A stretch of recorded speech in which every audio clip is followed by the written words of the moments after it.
تنزيل من رب العالمين.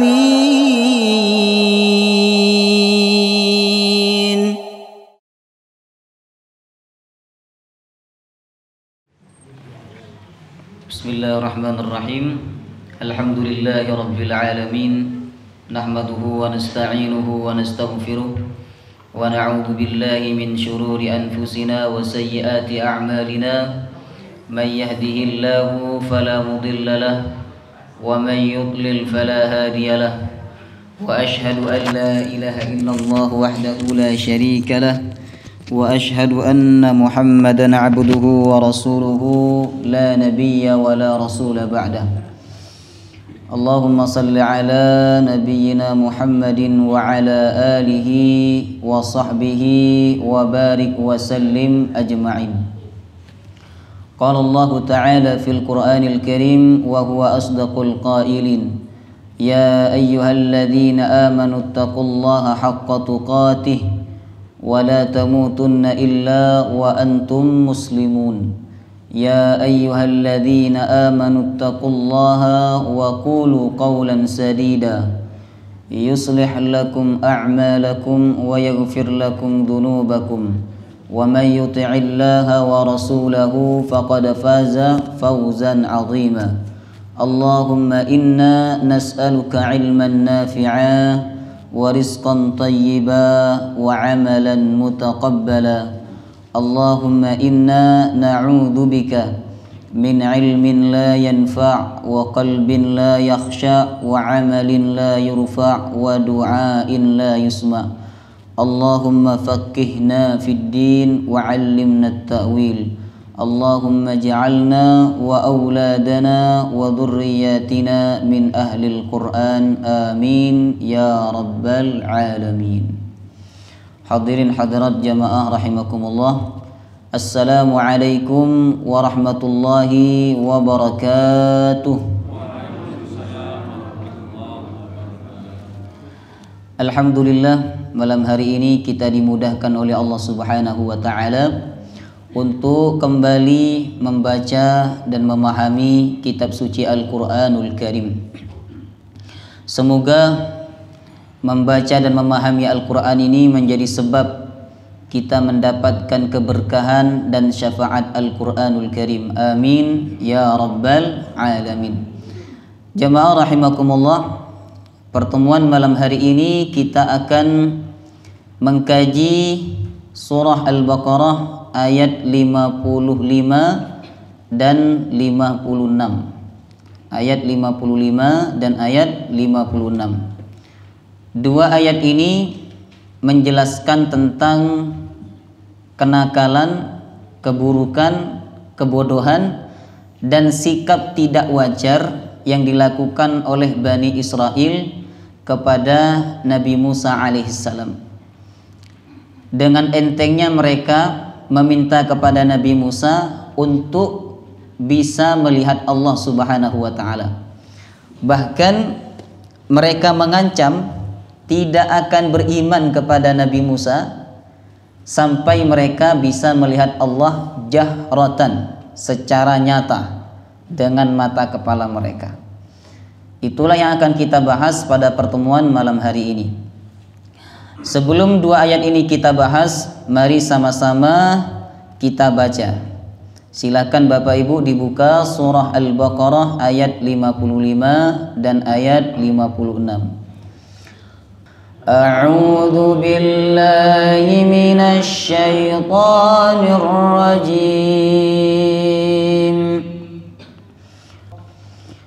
Wa idh qultum ya Musa lan nu'mina laka hatta nara Allaha jahrah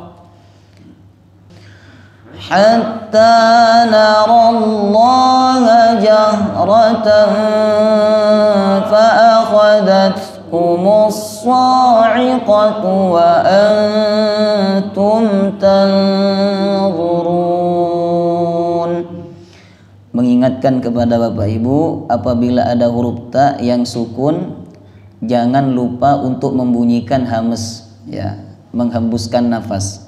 Fa'akhadat hatta narallaha jahratan fa'akhadatkumus sa'iqatu wa antum tanzurun.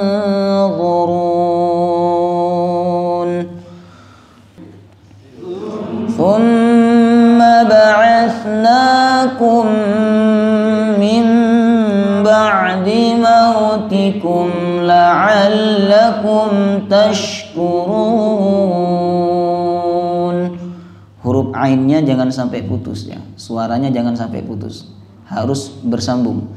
Min ba'di mautikum, min ba'di mautikum. Thumma ba'athnakum min ba'di mautikum la'allakum tashkurun.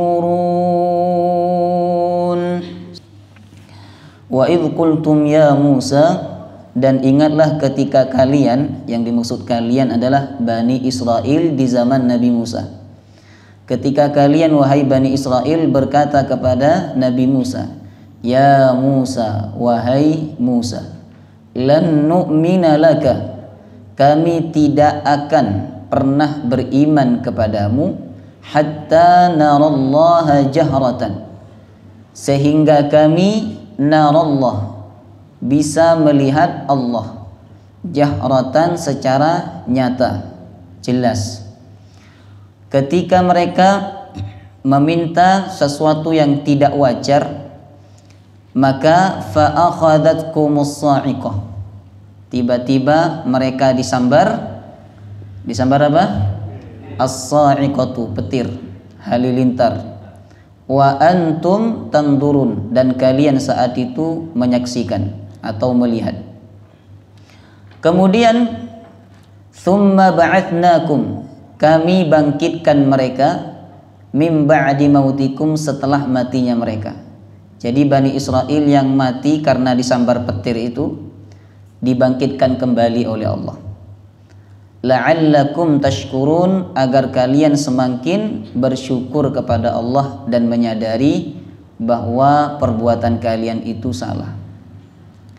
Jamaah rahimakumullah, dua ayat ini masih bercerita tentang Bani Israel. Dan sebagaimana yang pernah saya sampaikan, bahwa kisah Nabi Musa dalam Al-Quran itu kisah yang paling banyak disebut oleh Allah Subhanahu wa ta'ala. Pada bagian sebelumnya, Allah Subhanahu wa ta'ala menjelaskan kepada kita semua tentang kenikmatan besar yang Allah berikan kepada Bani Israel, yaitu nikmat merdeka dari kekejaman Fir'aun dan bala tentaranya. Percis setelah mereka mendapatkan nikmat kemerdekaan itu, mereka melakukan durhaka kepada Allah Subhanahu wa ta'ala.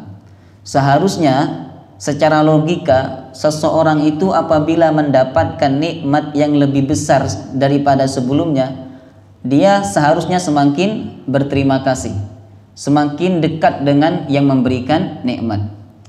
Contoh ya, apabila pertama saya memberikan uang kepada Pak Parman 100.000, Pak Parman berkata terima kasih Ustadz. Lalu bulan berikutnya Pak Parman saya kasih uang 1 juta. Itu terima kasihnya mesti beda. Yang pertama cuma sekali, itu pun rendah terima kasihnya. Tapi yang kedua ini ketika dikasih uang 1 juta, terima kasihnya agak serius, kemudian diulang 2 kali. Terima kasih Ustaz, terima kasih Ustaz. Bulan berikutnya saya kasih 100 juta. Nah itu gimana terima kasih? Ini ya sudah. Maka jemaah rahimakumullah, seharusnya begitulah sikap kita kepada Allah Subhanahu wa ta'ala. Karena semakin hari kita ini semakin banyak nikmat yang diberikan oleh Allah Subhanahu wa ta'ala. Ketika kita masih kecil mungkin nikmat kita sekian, tapi sekarang ditambah dan ditambah terus. Dulu kita belum punya rumah, sekarang sudah punya rumah. Dulu belum punya kendaraan, sekarang sudah punya kendaraan. Jadi nikmat itu semakin bertambah. Nah seharusnya syukur kita kepada Allah Subhanahu wa ta'ala semakin bertambah. dengan cara mendekatkan diri kepada Allah Subhanahu wa taala. Hal itu tidak terjadi pada Bani Israel. Justru mereka durhaka kepada Allah dan mereka melakukan kesyirikan yang sangat besar. Mereka menyekutukan Allah Subhanahu wa taala dengan menyembah patung anak sapi, sebagaimana yang disebutkan pada ayat-ayat sebelumnya. Kemudian mereka diperintahkan taubat oleh Nabi Musa. Dan Nabi Musa ketika melihat Bani Israel menyembah patung anak sapi, beliau marah. Saking marahnya Bapak Ibu, sampai kitab Taurat yang ada di tangannya itu dilemparkan oleh Nabi Musa tanpa disadari. Sebagaimana yang disebutkan oleh Allah dalam Quran surah Al-A'raf 150. Wa alqal alwaha. Dia melemparkan alwah. Ya.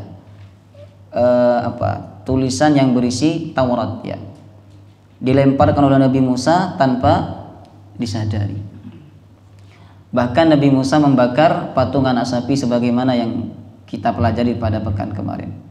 Kemudian Nabi Musa memerintahkan mereka untuk bertaubat.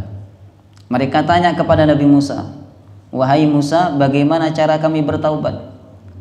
Maka Nabi Musa berkata, "Faqtulu anfusakum." Bunuhlah diri kalian.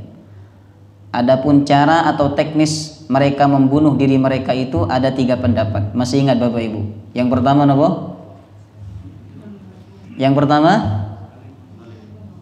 Yang pertama saling membunuh di antara mereka yang menyembah patung anak sapi. Yang kedua bunuh diri, ya. Yang ketiga yang tidak menyembah patung anak sapi membunuh yang menyembah patung anak sapi. Tapi pendapat yang pertama itu, mereka saling membunuh, itulah pendapat yang kuat. Allah datangkan awan hitam sehingga mereka tidak bisa mengenal antara satu dengan yang lainnya. Mereka tidak tahu bahwa yang dibunuh itu ayahnya. Mereka tidak tahu bahwa yang dibunuh itu anaknya. Setelah beberapa waktu, kemudian Nabi Musa berdoa kepada Allah, "Ya Allah, apakah engkau ingin menghancurkan Bani Israel? Ya Allah, al-baqiyah, al-baqiyah. Ya Allah, sisakan mereka, sisakan mereka." Maka ada di antara mereka yang meninggal dunia, ada di antara mereka yang masih hidup.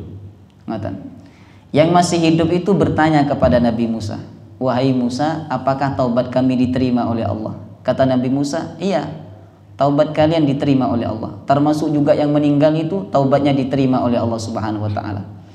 Tapi mereka belum puas.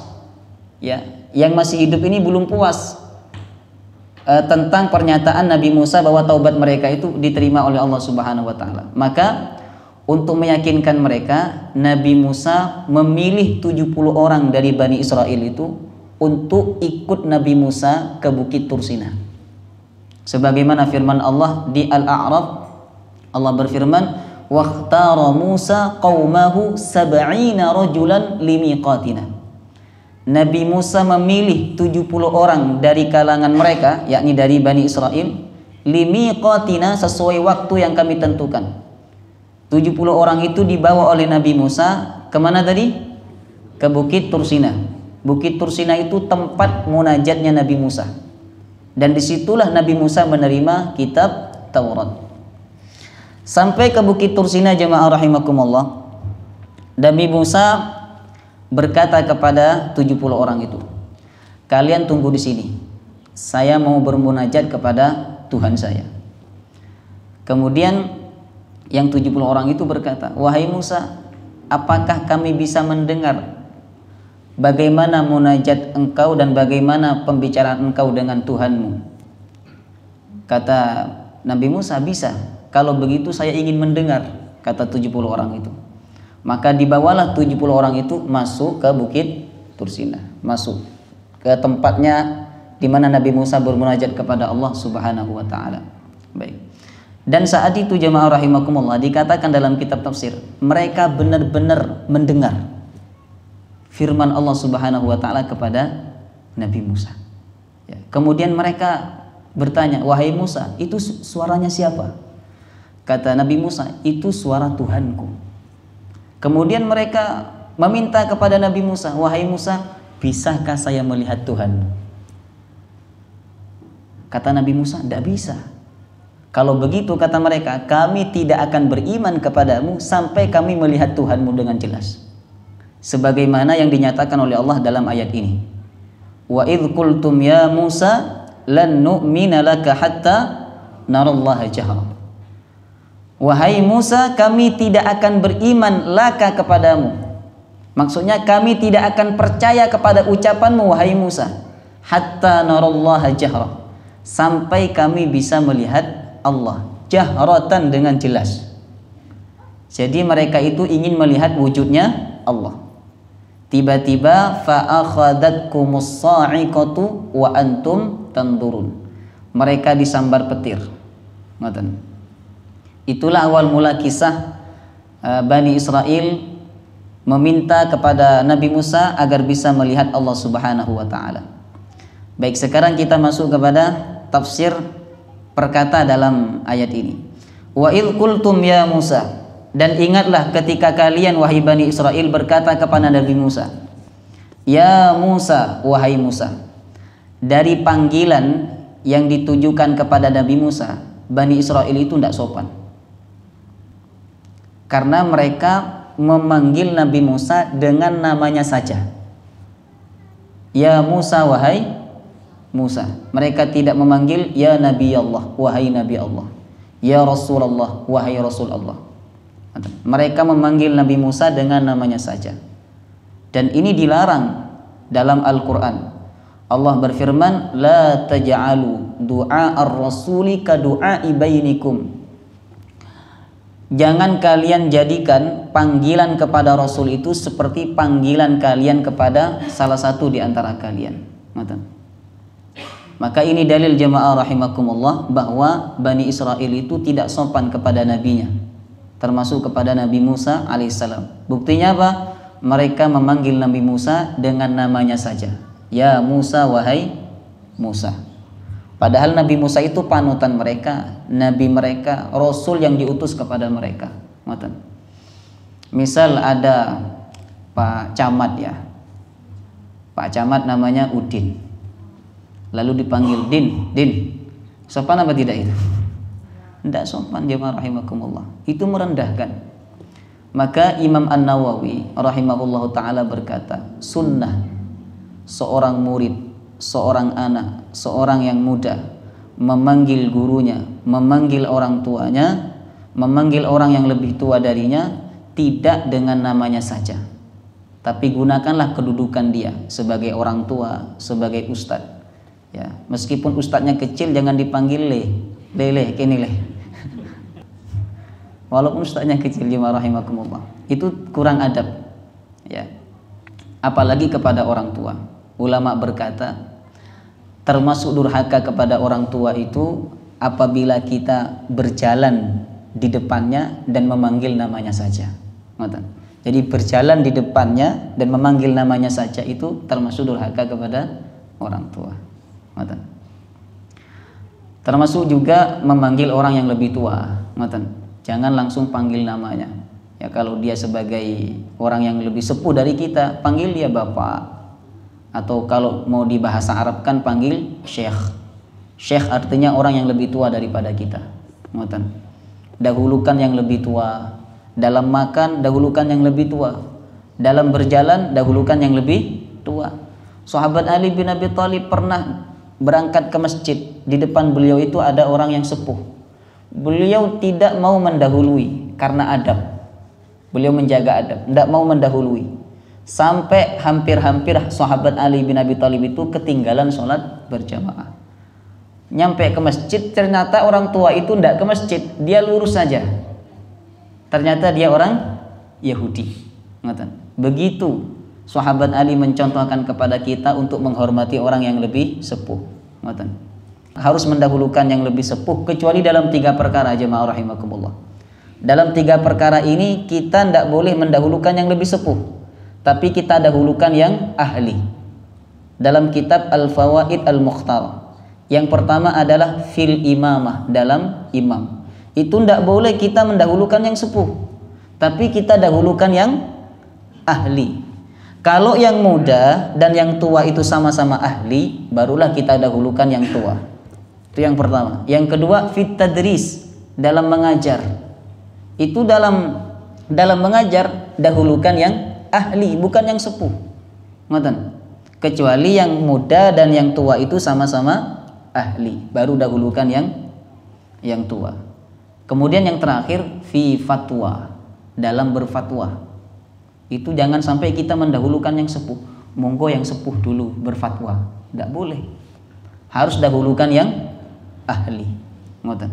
Hanya dalam 3 perkara itu kita dahulukan yang ahli, ngoten, dibandingkan yang sepuh. Selain itu kita sangat dianjurkan untuk mendahulukan yang sepuh. Maka jemaah rahimakumullah, termasuk adab yang baik kepada yang lebih sepuh itu adalah tidak memanggil dengan namanya saja.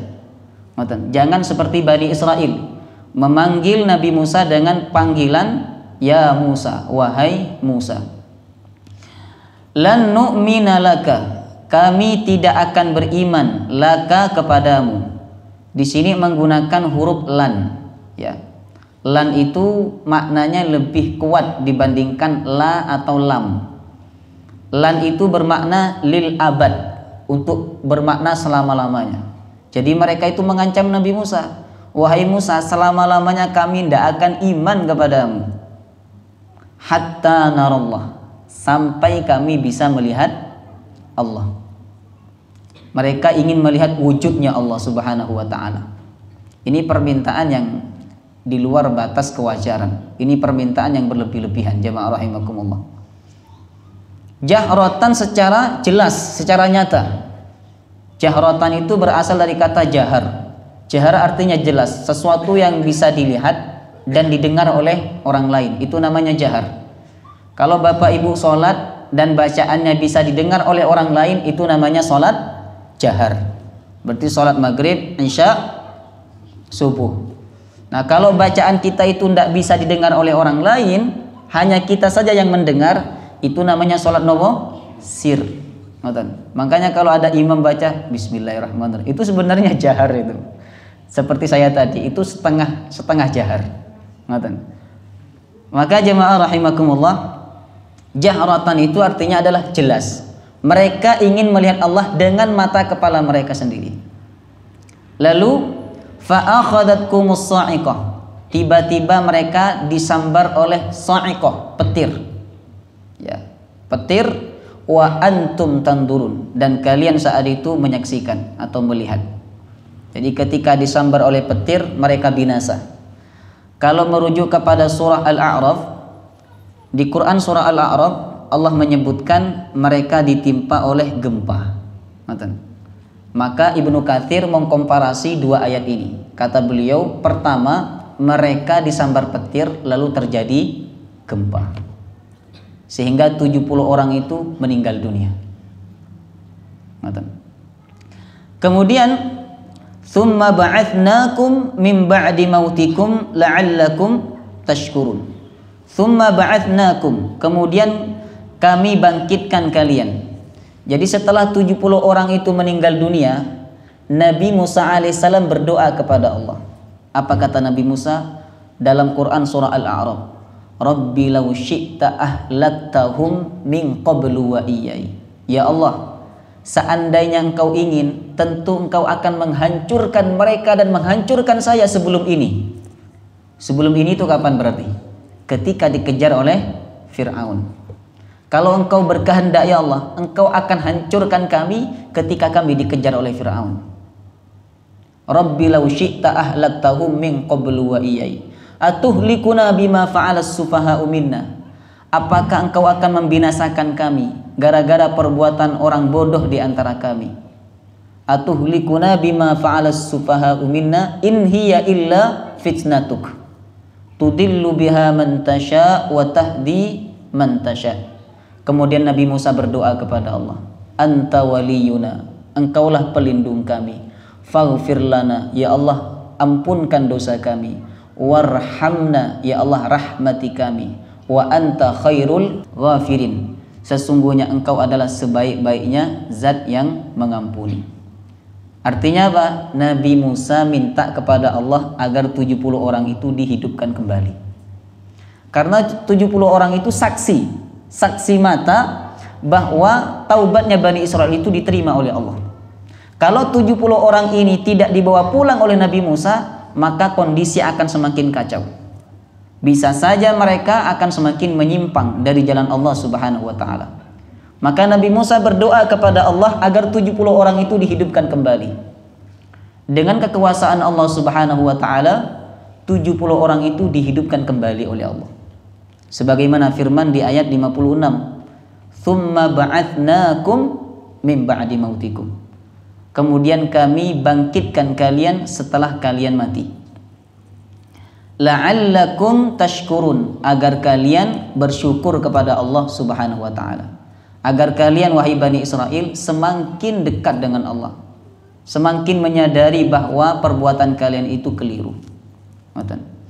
Itulah kisah bagaimana kekuasaan Allah Subhanahu wa taala membangkitkan kembali orang yang mati dari kalangan Bani Israel.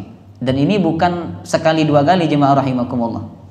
Ini yang pertama. Yang kedua nanti ada lagi di Quran surah Al-Baqarah dari ayat 67. Ada di antara Bani Israel yang mati tapi tidak diketahui siapa pembunuhnya. Maka Allah perintahkan Bani Israel untuk nyembelih sapi. Lalu ekor sapi itu dipukulkan kepada mayat dan mayat itu bangun, lalu dia ngasih tahu siapa yang membunuhnya. Jadi banyak kekuasaan Allah yang terjadi kepada Bani Israel. Baik, sekarang kita ambil pelajaran dari ayat 55 sampai ayat 56. Yang pertama adalah jangan sekali-kali kita ini meremehkan Allah. Jangan sekali-kali kita ini melontarkan ucapan yang ada kesan menentang Allah Subhanahu wa taala, yang ada kesan merendahkan Allah Subhanahu wa taala. Kalau tidak, kita akan mengalami apa yang dialami oleh Bani Israel. Mereka disambar oleh petir gara-gara melontarkan ucapan yang tidak sopan kepada nabinya. Ada kesan meremehkan Allah Subhanahu wa taala. Padahal mereka itu tahu, Bapak Ibu, mereka itu tahu bahwa manusia itu tidak bisa melihat Allah di dunia. Mereka tahu. Tapi itu hanya akal-akalan mereka saja. Minta kepada Nabi Musa untuk bisa melihat Allah Subhanahu wa taala. Maka jangan sampai kita melontarkan kata-kata yang tidak baik. Ada kesan merendahkan, ada kesan meremehkan Allah Subhanahu wa taala. Ada kisah ya. Ada seorang pemuda ketika dia pergi bersama teman-temannya, ya, ibunya berpesan, "Nak, jangan lupa ingat Tuhan." Kata pemuda itu, "Baik Bu, Tuhan saya simpan di bagasi." Di tengah perjalanan dia tabrakan, mobilnya hancur, dia meninggal dunia, yang tersisa hanya bagasinya.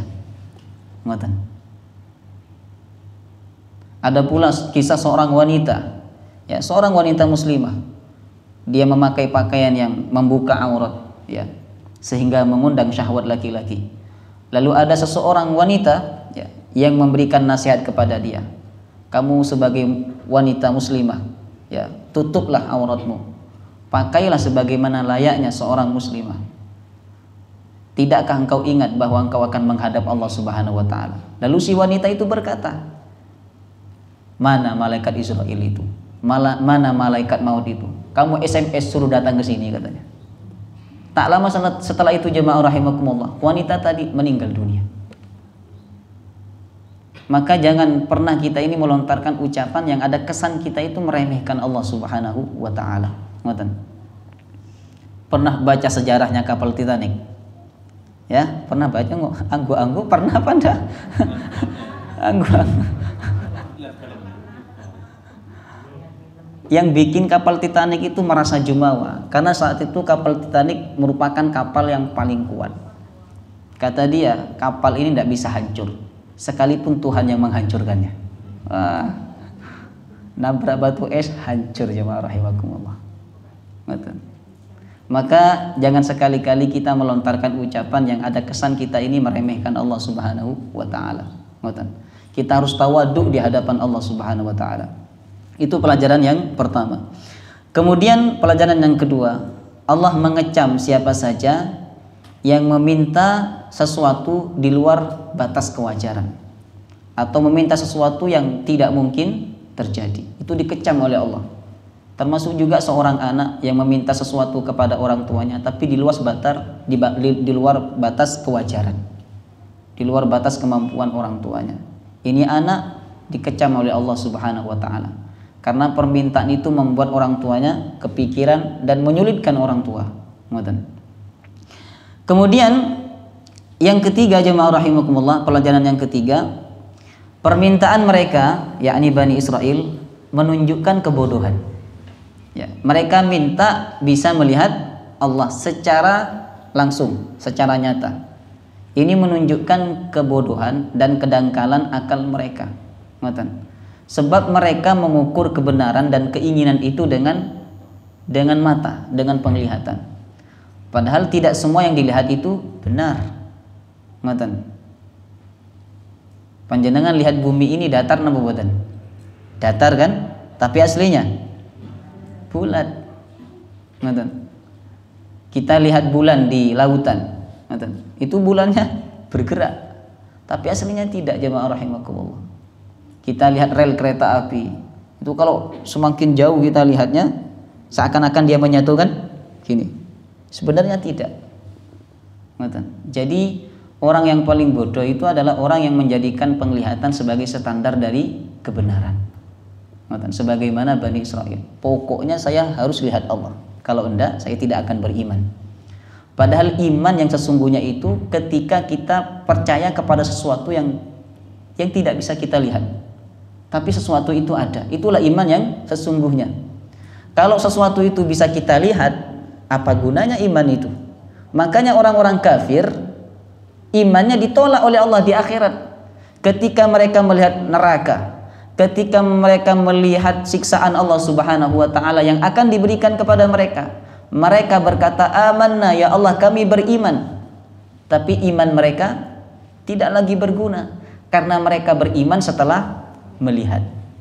Maka beruntung kita diberikan iman oleh Allah Subhanahu wa taala meskipun kita belum melihat surga, belum melihat neraka, belum pernah melihat Allah, tapi kita diberikan iman, yakin bahwa itu ada.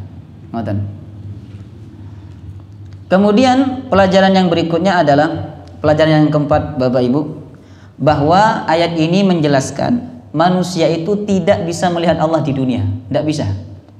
Jangankan Bani Israel, sekelas Nabi Musa itu pernah meminta untuk melihat Allah. Sebagaimana di Quran surah Al-A'raf. Ketika itu Nabi Musa meminta agar bisa melihat Allah Subhanahu wa taala. Lalu Allah perintahkan Nabi Musa untuk melihat apa? Melihat gunung. Ketika Nabi Musa melihat gunung, tiba-tiba gunung itu meledak, hancur, dan Nabi Musa pingsan. Jadi manusia itu tidak bisa melihat Allah di dunia. Jangankan melihat Allah, melihat ciptaan Allah itu kita tidak kuat. Panjenengan siang-siang keluar, hadapkan matanya ke matahari. Kuat berapa detik kita melihat matahari itu? Jadi di dunia ini kita tidak akan bisa melihat Allah Subhanahu wa taala karena jiwa kita tidak kuat. Dan kita baru bisa melihat Allah di akhirat, yakni di surga. Ini akidah Ahlus Sunnah wal Jamaah. Ya. Akidah Ahlus Sunnah wal Jamaah itu mengatakan bahwa orang-orang beriman bisa melihat Allah di surga. Berbeda dengan akidahnya Khawarij, Mu'tazilah. Mereka punya paham bahwa orang beriman selamanya tidak akan bisa melihat Allah di dunia maupun di akhirat. Tapi kalau kita merujuk kepada Al-Quran, Allah dengan tegas menyatakan, wujuhu yawma idzin nadhirah ila rabbiha nadhirah. Wujuhun, wajah-wajahnya orang beriman pada saat itu nadhirah, berseri-seri, bahagia karena mereka mendapatkan nikmat Allah Subhanahu wa taala. Ila rabbiha nadhirah, dan saat itu mereka bisa melihat Allah. Ila rabbiha, kepada Tuhannya, nadhirah, mereka melihat. Ayat ini jelas jemaah rahimakumullah bahwa orang beriman itu bisa melihat Allah di surga. Dan itu nikmat tambahan. Sebagaimana firman Allah, lilladzina ahsanul husna wa ziyadah. Bagi orang-orang beriman itu mendapatkan al-husna. Ada yang bernama husna di sini, ibu-ibu? Ada ya? Husna itu kalau dalam Quran artinya adalah surga. Bagi orang-orang beriman al-husna, diberikan pahala surga oleh Allah, wa ziyadah, dan tambahan. Jadi ada kenikmatan tambahan. Ditafsirkan oleh ulama, ziyadah itu adalah ru'yatullah, melihat Allah Subhanahu wa taala, dan itu nikmat yang paling besar yang ada di dalam syurga. Maka semoga kita ini termasuk hamba yang dipilih oleh Allah untuk melihatnya. Amin ya rabbal alamin. Kemudian yang kelima, pelajaran yang kelima jemaah rahimakumullah, Allah Subhanahu wa taala itu maha kuasa untuk menghidupkan dan untuk mematikan. Sebagaimana yang terjadi pada 70 orang Bani Israel. Mereka pada awalnya hidup lalu dimatikan oleh Allah, kemudian dihidupkan kembali oleh Allah Subhanahu wa taala. Karena Allah yang menciptakan kehidupan dan Allah juga yang menciptakan kematian. Jadi Allah bisa menghidupkan yang mati dan bisa mematikan yang hidup. Yang maha hidup itu hanya Allah Subhanahu wa taala. Allahu la ilaha illa huwal hayyul qayyum. Selain Allah semuanya akan mati. Maka jemaah rahimakumullah, ini menunjukkan tentang kekuasaan Allah yang diperlihatkan oleh Allah kepada Bani Israel. Dengan kekuasaan ini harapannya apa? Mereka semakin takut kepada Allah dan semakin bersyukur kepada Allah Subhanahu wa taala. Ya. Kemudian pelajaran yang terakhir adalah ayat ini isyarat kepada Bani Israel yang hidup pada zaman Rasulullah, jangan sampai mereka meminta sebagaimana permintaan Bani Israel di zamannya Nabi Musa. Ya, Bani Israel di zaman Nabi kan tidak percaya. Mereka tidak percaya kalau Nabi Muhammad itu utusan Allah, tidak percaya. Padahal mereka tahu persis di dalam kitab mereka Nabi Muhammad itu adalah utusan Allah yang terakhir. Sebagaimana firman Allah, ya'rifunahu kama ya'rifuna abna'ahum. Mereka mengenal Nabi Muhammad sebagaimana mereka mengenal anak-anak mereka. Jadi mereka tahu betul bahwa Nabi Muhammad itu utusan Allah. Hanya saja karena Nabi Muhammad itu bukan dari golongan mereka, mereka tidak percaya. Ada perasaan dengki, ada perasaan egois di dalam hati mereka. Maka ayat ini diceritakan oleh Nabi Muhammad kepada mereka Bani Israel di Madinah, supaya mereka tidak meminta sebagaimana permintaan Bani Israel kepada Nabi Musa alaihi salam. Nah, itulah 6 pelajaran yang dapat kita petik dari ayat 55 dan ayat 56. Ya, sampai di sini bisa dipahami Bapak Ibu? Jelas ya? Baik, karena kita masih ada waktu beberapa menit lagi. Monggo dari Bapak Ibu mungkin ada yang ingin ditanyakan. Silakan Bapak Ibu. Silakan.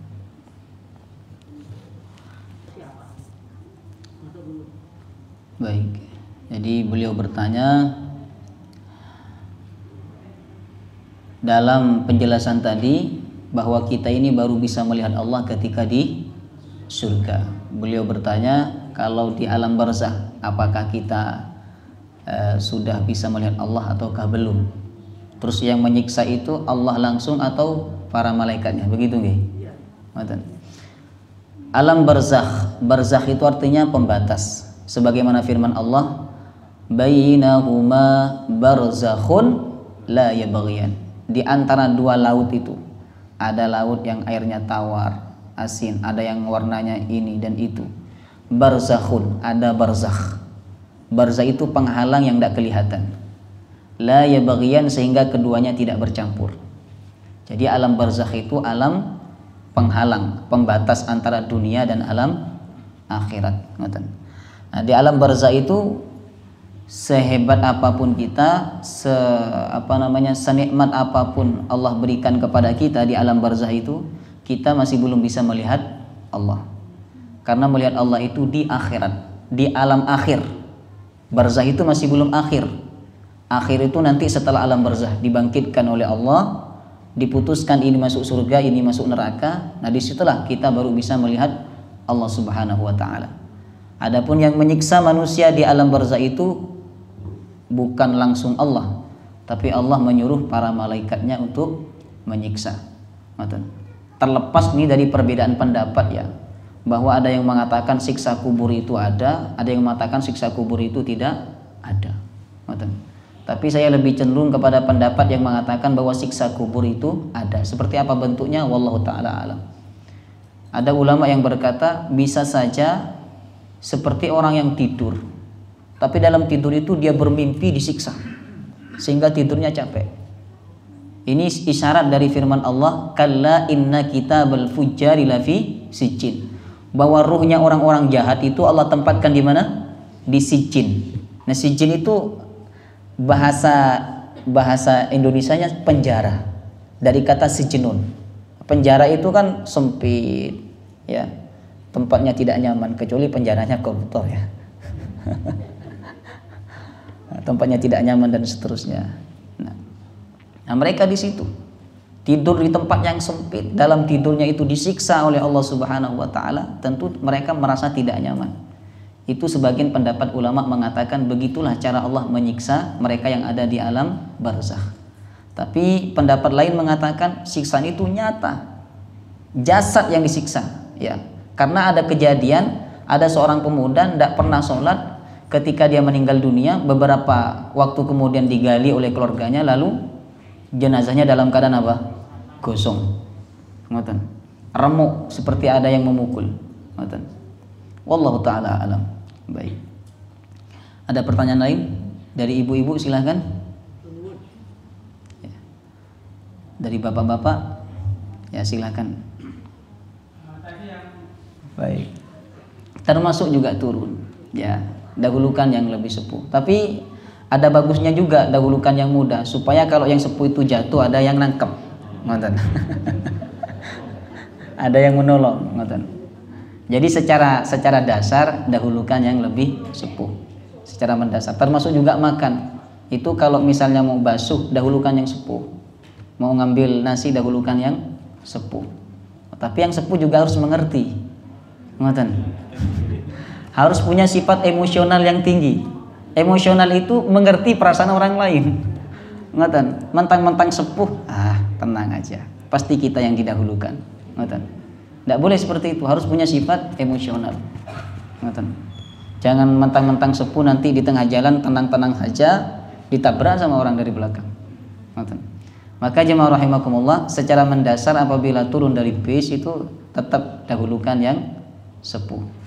Ya, banyak hal kita harus mendahulukan yang sepuh sebagai bentuk penghormatan. Nabi bersabda, "Laisa minna man lam yarham shaghirana wa la yuwaqqir kabirana." Tidak termasuk golongan kami yang tidak mengasihi yang kecil dan tidak menghormati yang besar. Wallahu taala a'lam bissawab. Subhanakallahumma wa bihamdika asyhadu an la ilaha illa anta astaghfiruka wa atubu ilaik. Wassalamualaikum warahmatullahi wabarakatuh.